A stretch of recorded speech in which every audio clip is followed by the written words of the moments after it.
Ya, assalamualaikum warahmatullahi wabarakatuh. Sebelumnya perkenalkan, nama saya Andrea Taufik Firdaus dengan NPM 217002016.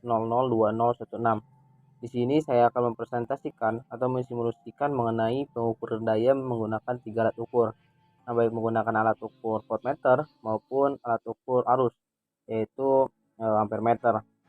Nah, sebelum kita masuk ke praktikumnya, perlu diketahui bahwasannya daya itu merupakan eh, suatu unit kerja persatuan waktu, di mana untuk daya sendiri terdiri dari 3 macam. Yang pertama ada daya aktif, yang satuannya watt, yang dimana daya aktif ini biasanya digunakan untuk mengukur ataupun mengoperasikan beban induktif maupun resistif.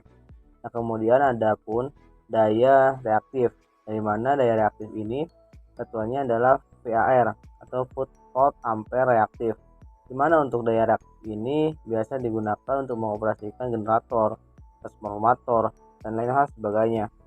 Selanjutnya yaitu ada daya semu, di mana untuk daya semu ini satuannya yaitu VA. Untuk daya semu ini biasa digunakan untuk menentukan cos P atau faktor kerja. Nah, tanpa berlama-lama, setelah kita mengetahui mengenai teorinya, mengetahui sedikit tentang daya, daya sendiri bisa diperoleh dengan menggunakan 3 alat ukur, ataupun tidak langsung menggunakan alat ukur langsung wattmeter ataupun lain hal sebagainya. Tetapi pengukuran daya pada suatu beban resistif bisa digunakan dengan menggunakan 3 alat ukur, baik dengan alat ukur voltmeter maupun alat ukur ampere meter. Lalu 3 alat ukur ini, yang pertama diukur terhadap resistansi bebannya, baik voltmeter ataupun ampere meter. Kemudian yang kedua diukur terhadap RM ataupun resistansi dalamnya, baik voltmeter ataupun ampere meter, diukur terhadap RM.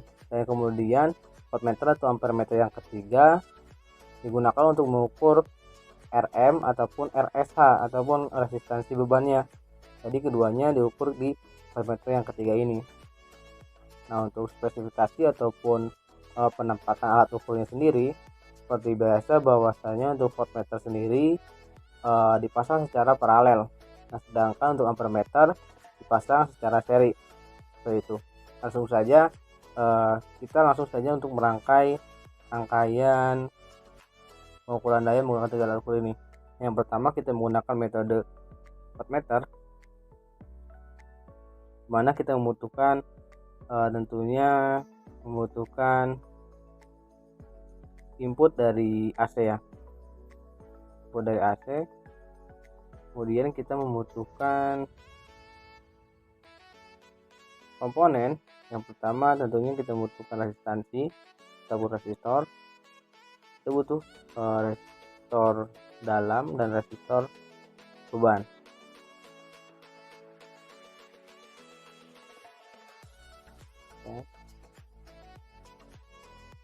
Untuk resistor dalam sendiri kita menggunakan 1K. Kemudian untuk simulasi ini, untuk resistor bebannya kita menggunakan 49K. Oke, setelah semua komponen ada, kita rangkai terlebih dahulu sebelum kita masukkan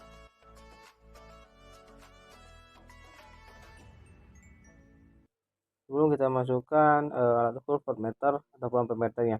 Yang pertama menggunakan metode voltmeter. Nah, tentunya karena ini rangkaian AC, kita membutuhkan grounding. Kita membutuhkan ground.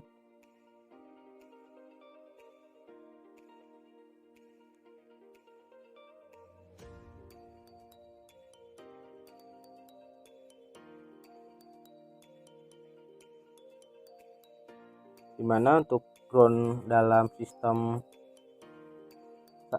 satu pas ini ataupun sistem bolak-balik ini sebagai netralnya kalau di DC.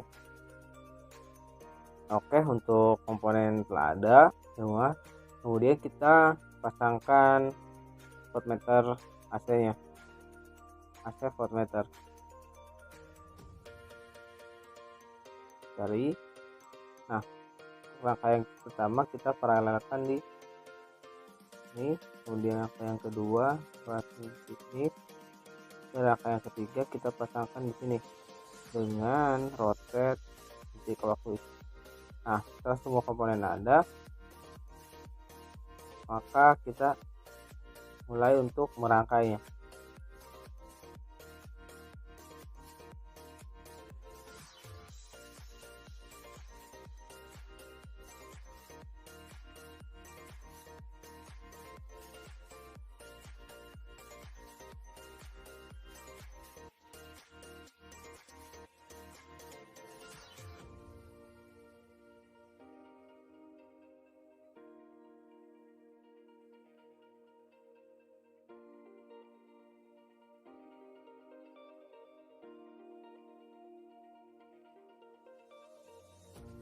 Nah, setelah rangkaiannya sudah jadi seperti ini, langsung saja kita running.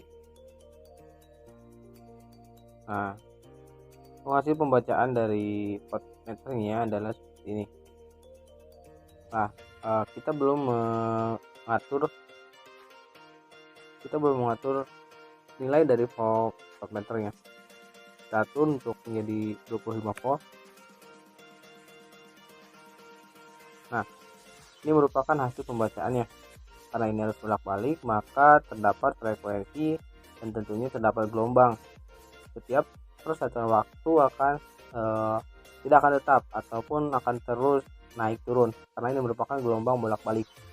Nah, sebab itu kita pause saja. Nah, kita dapat nilai dari voltmeter 1, 2, dan 3 nya adalah seperti ini. Voltmeter 1 23,7 volt, voltmeter 2 0,48 volt, voltmeter 3 24,2 volt. Nah, kita telah dapatkan harusnya nilai Oke, setelah kita dapatkan nilai voltasi yang pertama, voltasi yang kedua, dan voltasi yang ketiga, kemudian kita cari nilai dayanya. Yang mana untuk mencari nilai daya sendiri, kemudian menggunakan rumus Pi kali I dikali cos Pi. Nah, bagaimana cara mencari? Kita tidak bisa mencari langsung atau mendapatkan langsung nilai dayanya dari suatu rangkaian tersebut, karena kita menggunakan alat ukur voltase. Oleh karena itu, kita harus mencari terlebih dahulu nilai cos Pi-nya, kemudian nilai I-nya, kemudian baru kita dapatkan nilai dayanya sendiri. Nah, yang pertama yaitu kita harus mencari nilai cos Pi. Di mana tuh cos Pi sendiri merupakan perbandingan antara daya semu dan daya aktif. Nah, untuk rumusnya sendiri yaitu V3 kuadrat kurangi V1 kuadrat dikurangi V2 kuadrat dibagi 2 V1 dikali V2. Nah, setelah kita hitung dan kita kalkulasikan, maka diperoleh nilai 1,04. Nah, setelah kita dapat nilai cos Pi-nya, kemudian kita cari nilai I atau arus yang mengalir dalam rangkaian tersebut. Nah, untuk nilai arus sendiri yaitu merupakan perbandingan antara voltase dari beban dalam atau resistansi dalam dibagi R ataupun resistansi dalamnya, resistansi beban. Nah, sehingga untuk nilai I sendiri yaitu V2 per R beban. V2 yang mengukur resistansi dalam yaitu 0,48 volt nilainya, yang dibagi nilai resistansi bebannya yaitu 49.000. Nah, diperoleh hasil 9,79 dikali 10 pangkat min 6 ampere. Nah, setelah kita dapatkan nilai arusnya, kemudian step yang terakhir yaitu mencari nilai dayanya. Nah, untuk daya sendiri rumusnya telah dijelaskan sekilas di awal bahwasanya V kali I dikali cos Pi. Nah, untuk nilai V1 sendiri yaitu 23,7 dikali 0,79 kali 10 min 6 nilai arus, kemudian dikali cos Pi yang telah kita dapat tadi 0,04. Nah, setelah dikalkulasikan dan setelah dihitung bahwasanya mendapatkan hasil 2,41 dikali 10 pangkat min 4 watt. Untuk daya yang mengalir dalam rangkaian ini merupakan daya aktif, karena untuk daya aktif sendiri mengoperasikan nilai beban-beban induktif ataupun beban-beban resistif.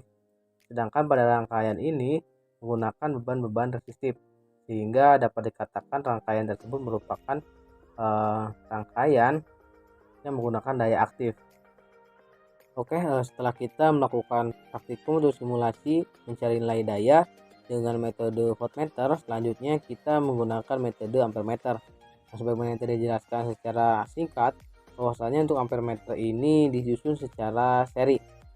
Nah, oleh karena itu kita akan mencoba ulang untuk merangkainya, bahwasanya kita membutuhkan 3 komponen ampere meter digunakan untuk mencari nilai ampere sendiri.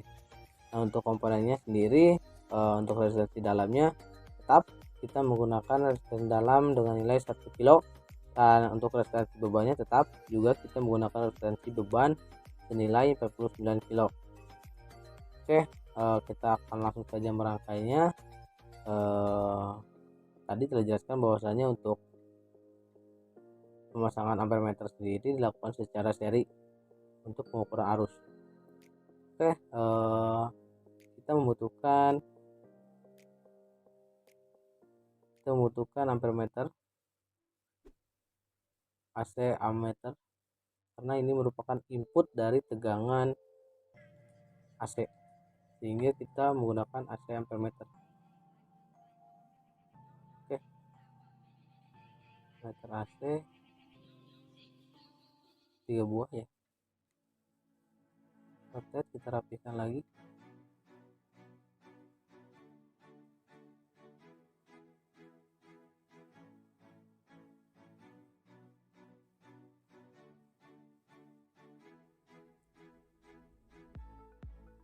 Oke, setelah rapi maka kita hubungkan satu persatu.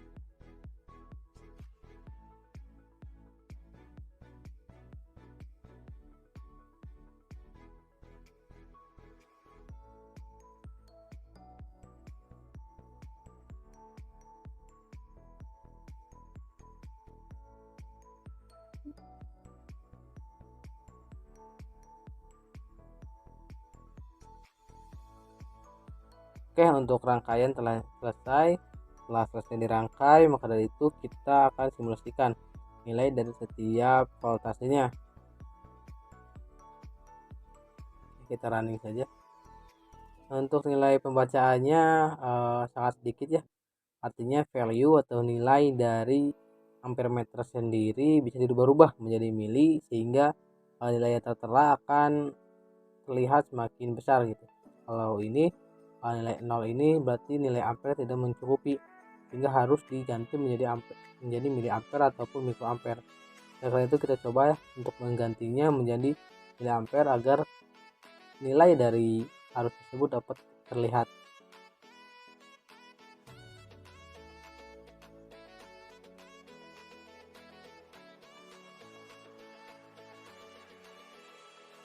Oke, setelah kita berubah nilai ampernya menjadi mili ampere, kita coba untuk running kembali.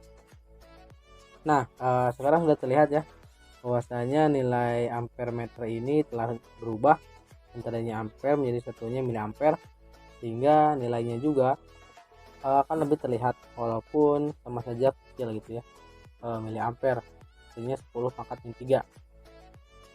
Oke, kita akan pause saja supaya nilainya dapat tetap, karena ini merupakan gelombang bolak-balik, sehingga nilainya dipengaruhi oleh frekuensi dan dipengaruhi oleh faktor daya, sehingga tidak akan tetap di tegangan input. Oke, kita pause saja. Oke, kita pause. Kemudian setelah kita mendapatkan nilai dari setiap arus ini, baik arus 1, arus 2 atau arus 3 ini, arus 1, arus 2 atau arus 3 ini, kita sama halnya dengan metode voltase atau metode voltmeter, perlu melakukan analisis perhitungan terlebih dahulu, karena sejatinya bahwasanya ampere meter ini tidak dapat langsung digunakan untuk mengukur daya, sehingga perlu analisis perhitungan terlebih dahulu untuk mengukur adanya apakah ada daya yang terserap, berapa nilai daya yang terserap dalam rangkaian tersebut. Oke, setelah kita dapatkan nilai A1, A2 dan A3, kita lanjut ke dalam analisis perhitungan. Oke, sama halnya dengan metode pengukuran daya menggunakan tiga alat ukur menggunakan metode voltmeter, sama halnya dengan menggunakan voltmeter, maka menggunakan ampere meter juga tidak dapat langsung mendapatkan nilai daya secara instan. Perlu dilakukannya kalkulasi ataupun perhitungan, yang mana untuk mencari nilai Cosby, mencari nilai tegangan, dan kemudian bisalah dilakukan kalkulasi untuk mencari nilai daya aktifnya. Setelah itu untuk yang pertama yaitu mencari nilai Kospi. Itu perbandingan antara daya semu dan daya aktif. Caranya menggunakan rumus di bawah ini, yaitu 3 kuadrat kurangi 1 kuadrat dikurangi I2 kuadrat per 2I1 kali I2. Nah, untuk hasilnya setelah dikalkulasikan, setelah dihitungkan, hasilnya yaitu 0,59. Nah, untuk yang kedua, setelah mendapatkan Kospi, maka dicari tegangan atau voltasenya. Untuk voltase sendiri menurut hukum Ohm yaitu V sama I kali R, yang dimana 0,5 dikali 10⁻³ dikali 49.000, maka hasilnya yaitu 24,5 volt. Nah, setelah mendapatkan nilai voltase atau tegangan, kemudian mencari nilai daya aktifnya. Sebagaimana rumus bahwasanya daya aktif sendiri rumusnya yaitu V kali I dikali cos Pi. Nilai I-nya telah diketahui, nilai V-nya telah diketahui, dan nilai cos Pi-nya telah diketahui, maka tinggal masukkan nilai tersebut dan jumlahkan atau kalkulasikan. Nah, setelah dikalkulasikan, nilainya yaitu 0,007225 watt. Untuk nilainya yaitu 0,007225 watt. Nilai daya yang dihasilkan dari metode 3 alat ukur ampere meter. Nah, demikian yang dapat dipraktekkan mengenai dua metode, yaitu metode voltmeter dan metode ampere meter. Nah, sejatinya bahwasanya sedikit kesimpulan, pengukuran daya tidak hanya bisa dilakukan menggunakan voltmeter, tetapi bisa juga dilakukan dengan 3 alat ukur seperti yang telah dilakukan, bahwasanya menggunakan voltmeter bisa, menggunakan ampere meter bisa, dengan catatan harus mencari analisis perhitungannya terlebih dahulu, yaitu dengan mencari cos Pi dan mencari tegangan atau arusnya, sehingga bisa dilakukan kalkulasi untuk mencari nilai daya aktif dengan rumus V kali I dikali cos Pi. Nah, untuk cos Pi sendiri merupakan faktor daya. Faktor daya sendiri yaitu perbandingan antara tegangan yang perbandingan antara daya semu dan daya aktif, karena ini merupakan arus bolak-balik ataupun arus AC, sehingga ada cos Pi karena ada frekuensi ataupun ada nilai bolak-baliknya di sana. Mungkin itu kesimpulan dari pengukuran daya menggunakan 3 alat ukur ini. Semoga dapat bermanfaat bagi kita semua. Mohon maaf apabila ada kekurangan. Wabillahi taufiq wal hidayah. Wassalamualaikum warahmatullahi wabarakatuh.